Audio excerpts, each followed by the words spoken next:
ખાંભાના ગ્રામ્ય વિસ્તારમાંથી રાયડી ડેમમાં ભરપૂર આવક થઈ। ડેમમાં પાણીની આવક થતાં 8 દરવાજા 10 ફૂટ સુધી ખોલી દેવામાં આવ્યા છે। ડેમમાંથી પાણી છોડાતા નીચાણવાળા ગામોને એલર્ટ કરાયા। મોટા બારમણ, નાના બારમણ, ચોતરા, મીઠાપુર ગામને એલર્ટ કરાયા। નાગેશ્રી, મીઠાપુર સહિતના ગામોને એલર્ટ કરવામાં આવ્યા। ડેમમાંથી પાણી છોડાતા નાગેશ્રી ગામમાં રાયડી નદીના પાણી ફરી વળ્યા। નીચાણવાળા વિસ્તારના લોકોને સલામત સ્થળે ખસી જવા માટે અપીલ કરવામાં આવી છે।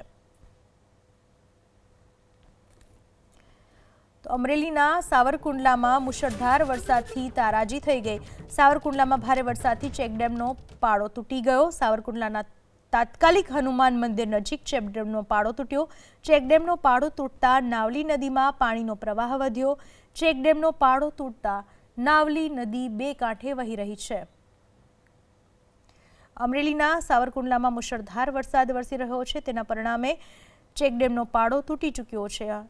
તાત્કાલિક હનુમાન મંદિર નજીક ચેકડેમનો પાળો તૂટ્યો, જેના કારણે નાવલી નદીમાં પાણીનો પ્રવાહ વધી ગયો છે। તો વાત કરીએ અમરેલીના સાવરકુંડલા પંથકમાં જ્યારે ધોધમાર વરસાદ વરસી રહ્યો છે, ત્યારે સાવરકુંડલાના બોરાડા ગામ નજીક પૂર સંરક્ષણનો પાળો તૂટ્યો। સંરક્ષણ પાળો તૂટી જતા બોરાડા ગામમાં પાણી ફરી વળ્યા। બોરાડા ગામમાં પાણી ફરી વળતા બોરાડા ગામ સંપર્ક વિહોણું બન્યું। બોરાડા ગામમાં જવા માટેનો રસ્તો અત્યારે બંધ થઈ ચૂક્યો છે। આ વિશે વધુ માહિતી આપવા આપણી સાથે જોડાઈ ચૂક્યા છે અમારા સંવાદદાતા। જે અમરેલી પંથકમાં વરસાદ વરસ્યો, એક બાજુ નાવલી નદી બે કાંઠે વહી રહી છે, એક બાજુ બોરાડા ગામમાં પાણી ફરી વળ્યા છે। આખા જિલ્લાની સ્થિતિ શું છે? બંને જગ્યાએ ખાસ શું પરિસ્થિતિ છે?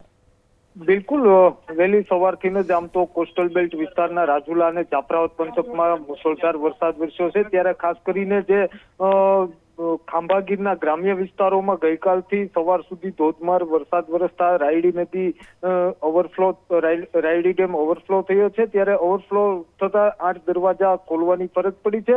ત્યારે નીચાણવાળા મોટા બારમણ, નાના બારમણ, ચોતરા, નાગેશ્રી, મીઠાપુર સહિતના જે નીચાણવાળા જે ગામો છે તેને એલર્ટ કરવામાં આવ્યા છે। ત્યારે રાયડી નદીના દરવાજા ખોલતા રાયડી નદીના પાણી નાગેશ્રી ગામમાં ફરી વળ્યા છે। ત્યારે સાવરકુંડલા પંથકમાં પણ ધોધમાર વરસાદ શરૂ થયો છે। ત્યારે સાવરકુંડલાની વાત કરીએ તો બોરાળા ગામે પૂર સંરક્ષણનો પાળો તૂટી જતા વરસાદી પાણી બોરાળા ગામમાં ફરી વળ્યા છે ને બોરાળા જવા માટેના તમામ રસ્તાઓ હાલ અત્યારે બંધ થયા છે। એટલે બોરાળા સંપર્ક વિહોણું ગામ બન્યું છે।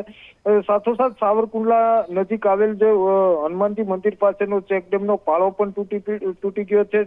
પાળો તૂટતા નાવલી નદીના પાણીના પ્રવાહ વધ્યો છે। ખાસ કરીને સાવરકુંડલા સહિત ગ્રામ્ય પંથકોમાં પણ મુશળધાર વરસાદ વરસી રહ્યો છે અને તેના કારણે ખેતરો પણ પાણીથી તરબોળ થયા છે। એટલે જે પ્રમાણે સવારથી સાવરકુંડલા, રાજુલા, જાફરાબાદના ગ્રામ્ય વિસ્તારોમાં ધોધમાર વરસાદ વરસતા ક્યાંક નદી નાળાઓ છલકાયા છે અને ખેતરો પણ પાણીથી તરબોળ થયા છે। ત્યારે વાત કરીએ તો રાજુલાના જે કોસ્ટલ બેલ્ટ વિસ્તારના ગામો છે, રામપરા, કોવાયા, ડુંગર સહિતના જે ગ્રામ્ય પંથકો છે તેમાં પણ મુશળધાર વરસાદ વરસ્યો છે। એટલે ડુંગર ગામના જે નીચાણવાળા જે મકાનો જે છે તેમાં પણ સ્થાનિક નદીના પાણી ઘૂસી ગયા છે। ત્યારે લોકોની ઘરવખરી પણ પલળી છે। એટલે જે પ્રમાણે અમરેલી જિલ્લામાં સતત વરસાદ વરસતા ક્યાંક ને ક્યાંક હવે નદી નાળાઓ છલકાયા છે અને ચેકડેમો પણ તૂટવા લાગ્યા છે। જી, આભાર આપનો તમામ માહિતી બદલ।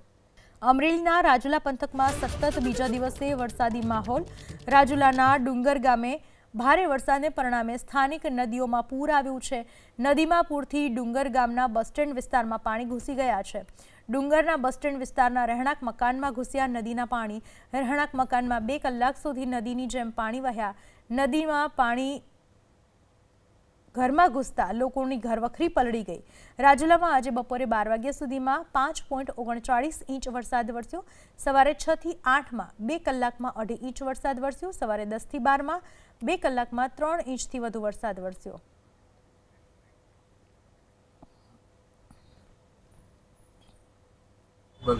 સવારે 10 વાગ્યાના આજુબાજુ આવી ગયું હતું અને પાણી 15 મિનિટની અડધી કલાકની અંદર પૂરા ઘરમાં ને અંદર આવવા માંડ્યું પાણી અને બધી ઘરની વસ્તુ બધી પલળી ગઈ ને બસ સ્ટેન્ડ વિસ્તારના આખા એરિયામાં બધે ગોઠણ સુધી પાણી ભરાઈ ગયું છે। 10 વાગે પાણી આવ્યું સાહેબ, 2 કલાક સુધી અમારા ઘરમાં પાણી આવ્યું છે। કર વધી રહ્યો, અમારા અનાજ પલળી ગયો, કપડાં પલળી ગયા, શેટીમાં ગાડલા ગોદડા બધું પલળી ગયું સાહેબ। તો હજી કોઈ આવ્યું નહોતું તંત્ર। કેટલી કલાક પાણી રહ્યું? 2 કલાક પાણી રહ્યું છે। અમરેલીના સાવરકુંડલામાં મુશળધાર વરસાદ બાદ નાવલી નદીમાં પૂર આવ્યું. સાવરકુંડલાની નાવલી નદી બે કાંઠે વહેતી થઈ. સાવરકુંડલા શહેરના બ્રિજ ઉપરથી વહેતું થયું પાણી. નાવલી નદીનું પાણી બ્રિજ ઉપરથી વહેતું થતાં વાહન વ્યવહાર બંધ કરાયો. નાવલી પોલીસ ચોકી સુધી પહોંચ્યો પાણીનો તેજ પ્રવાહ. પ્રથમવાર સિઝનમાં નાવલી નદીએ ધારણ કર્યું રૌદ્ર સ્વરૂપ.